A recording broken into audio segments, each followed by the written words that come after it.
Alright, so in this problem we are given a binary tree and we need to verify whether each node's value is equal to the sum of its left and the right child nodes, right? And if any child is null, we just assume its value as 0. Also leaf nodes are considered valid by default, right?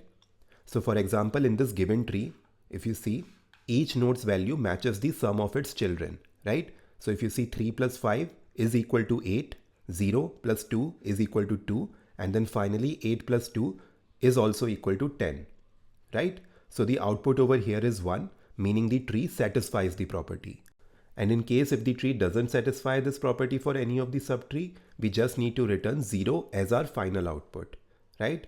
So that's what we need to do. Now maybe you can just pause this video and try to think of a solution. And once you are done, you can just come back and check the solution here. Okay, so maybe let's break down the logic into clear and recursive steps. So first of all, we will check if the node is null or not, right? And in case if the node is null, we just return 1 because that's trivially valid, right? We don't need to check anything further over here. Now we will check if the node is a leaf, right? That means it has no left or right child. And we also return 1 in that case. Otherwise, we will calculate the value of the left child, and if it is null, we will use 0. Similarly, we will compute the right child's value. Again, we will use 0 if it is null, right? And now we will check whether the current node's value is actually equal to the sum of its children, right? And if not, the property is actually violated over here, right? And if the node is valid, then we need to recursively check the left and the right subtrees for the same thing. And the final answer is the product of this node's result and its children's results, right? Because if either the current node result is 0 or if any of the left or the right subtree result is 0, it would make the overall product as 0, and hence we will be ensuring that all the subtrees satisfy the property. Now maybe let's do a step-by-step check, right? So we begin at the root node, which is 10, right? It has children 8 and 2, right? Their sum is 8 plus 2, which is equal to 10, and hence the property holds over here, right? Next, we check node 8. It has children 3 and 5. Their sum is 3 plus 5, that is equal to 8, and again it is valid, right? Now we go deeper and check leaf node 3. There are no children over here, so by definition it satisfies the property, right? Similarly, we check leaf node 5. Again it is valid.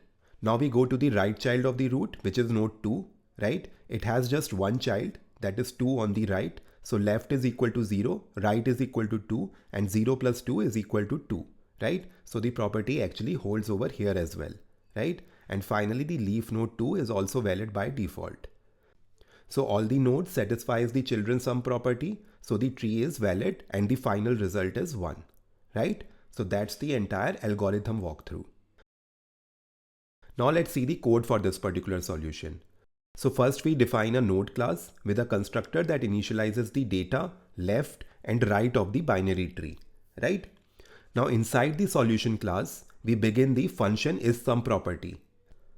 And the base condition over here is that if the current root is none, we just return 1 simply because it is trivially valid again, right? And if the current node is a leaf node, meaning both left and right are none, in that case also we return 1, right?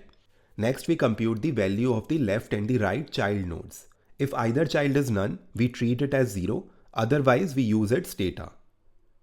Then comes the core logic. If the node's data equals to the left plus the right that we just computed, we assign isSum equal to 1, otherwise it will be 0.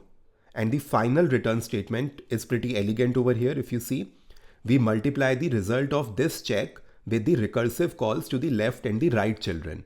And if any subtree fails, the multiplication will return 0 and our final output will also become 0, right? So that's the entire solution. Now talking about the time and the space complexity over here. The time complexity will be order of n, where n is the number of nodes in the tree. We visit each node exactly once and hence it will be linear. And the space complexity over here will be order of h, where h is the height of the tree due to the recursion stack, as we are making recursive calls, right? And in the worst case of a skewed tree, this could be actually order of n, right? So that's the time and the space complexity for this particular solution. So that's it. I hope you understood the entire problem and the solution well. And now I will see you in the next one. Thank you.